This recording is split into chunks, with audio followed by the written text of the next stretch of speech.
তাদের পিছনে গিয়ে বসলেন, বললেন, ফাতেমা, কাজের লোক চাইতে গেছিলে তাই না? ঘুমানোর সময় 33, 34, সুবহানাল্লাহ, আলহামদুলিল্লাহ, আল্লাহু আকবার বলে ঘুমাও। বলেন তো এই তাসবিহর সাথে কাজের লোকের কি সম্পর্ক? এ তো আরো কাজ বাড়লো, ওদিকে তো হাতের কাজ আছে, আবার ঘুমানোর সময় অতিরিক্ত কাজ বেড়ে গেল। হাদিস তো বুখারী মুসলিম, আর তো কোনো কথা নেই। ফাতেমা, কাজের লোক চাইতে গেছিলে? হ্যাঁ।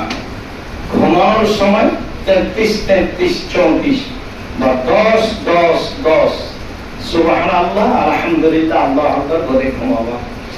এর সাথে কাজের লোকের সম্পর্ক কি?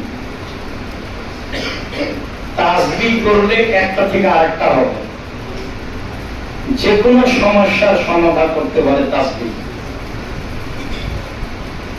আল্লাহ তাআলা মুসা